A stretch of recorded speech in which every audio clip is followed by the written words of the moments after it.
ग्वालियर नगर निगम की अभियाचित बैठक काफी हंगामेदार रही, जहां स्मार्ट सिटी के अंतर्गत हो रहे विकास कार्यों में हो रहे घोटाले पर जमकर हंगामा हुआ। वही भाजपा पार्षद ब्रजेश श्रीवास के आरोप पर महापौर विफर पड़ी और पार्षद को धमकी दे डाली। हालांकि बाद में अपने बयान पर पार्षद ब्रजेश श्रीवास ने माफी भी मांग ली। दरअसल ग्वालियर नगर निगम में पहली बार कांग्रेस की महापौर बनी शोभा सिकरवार, जो कम बोलने के लिए जानी जाती हैं, जरूरी मुद्दों पर ही अपनी राय देती हैं, लेकिन वार्ड क्रमांक 21 के पार्षद ब्रजेश श्रीवास द्वारा अधिकारी द्वारा महापौर की बात न सुनने के आरोप पर चुप रहने वाली महापौर ने धमकाने वाले अंदाज में उन्हें चेतावनी दे डाली और साफ कह दिया कि आप एक महिला महापौर की गरिमा का ख्याल रखिए। आज के बाद इस तरह की बात करी तो मुझसे बुरा कोई नहीं होगा। इसके बाद परिषद में हंगामा हो गया। हालांकि वार्ड क्रमांक 21 के पार्षद ने अपने इस बयान के बाद माफी मांग ली।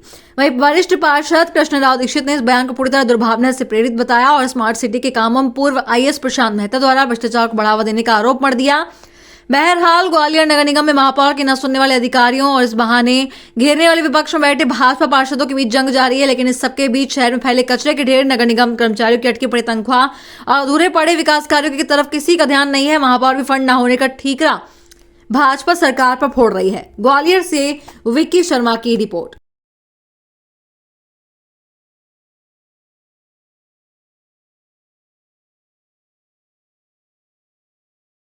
क्या कारण रहे कि वो आक्रोशित हो गई है? नहीं, कोई धमकी नहीं थी। वो हमारी बहन है ना।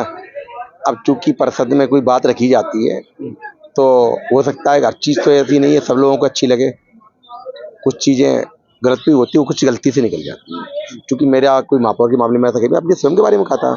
मैंने ये कहा था कि मैं अंदर आया, यही तो सबसे मेरे, और चूंकि हो सकता है कि भाई किसी को हो सकता है उनको ऐसा लगा कि उनको बोला कि मैंने ऐसा बोला नहीं बोला उनको।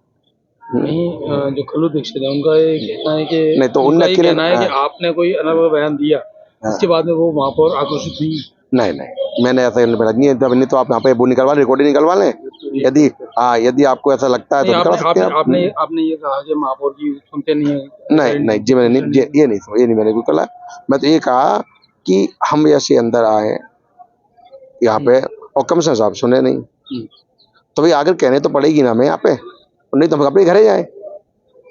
मैंने ये अपनी बात कही ना, उनकी बात तो नहीं कही। अब चूंकि कल्लू दीक्षित जी अकेले को ऐसा लगा कि मैंने ऐसा कहा तो उसके लिए वो वहां से रिकॉर्डिंग निकालने दिया। मैंने कहा हो क्या? हाँ, ये बात सही है कि उनके बाद महापौर जी वो हुई तो भाई अपन ने वैसे तो नहीं कहा ना, और रिकॉर्ड निकाल देख सकते हैं। और फिर मेरी बहन है, गलतियां इंसान से होती हैं, और चूंकि कोई बात कह रहे होते तो हर बात में हो सकता है कि सामने वाले को कोई गलती लग गई हो, उसकी मैंने माफी मांगी। क्या महापौर भी? देखिए, माननीय सदस्य हमेशा ट्रैक से भटक जाते हैं। जिस मुद्दे पर बोलना चाहिए उस मुद्दे पर चर्चा होना चाहिए। परिषद का ये नियम है कि जिस बिंदु पर चर्चा हो रही है उस बिंदु पर चर्चा होना चाहिए। वो अरंगल बातें करने लगते हैं और मुद्दे से भटक जाते हैं। क्या मामला हुआ था? ब्रजेश श्रीवास ने क्या बोला था? ब्रजेश श्रीवास ने ये कहा कि महापौर महोदय मीटिंग में इसलिए नहीं जाती कि कोई उनकी सुनता नहीं है। ये बिल्कुल गलत बातें थी। महापौर महोदय की सब सुनते हैं। महापौर महोदय हर मीटिंग में जाती हैं जिसमें बुलाया जाता है। महापौर महोदय ने ये कहा कि इस तरह की बातें नहीं करना चाहिए। उन्होंने ये भी कहा कि मुझसे बुरा कोई ना होगा। नहीं, ऐसा कुछ नहीं कहा। उन्होंने कहा कि इस तरह की बातें नहीं करना चाहिए, मुझे भी बातें करना आती है।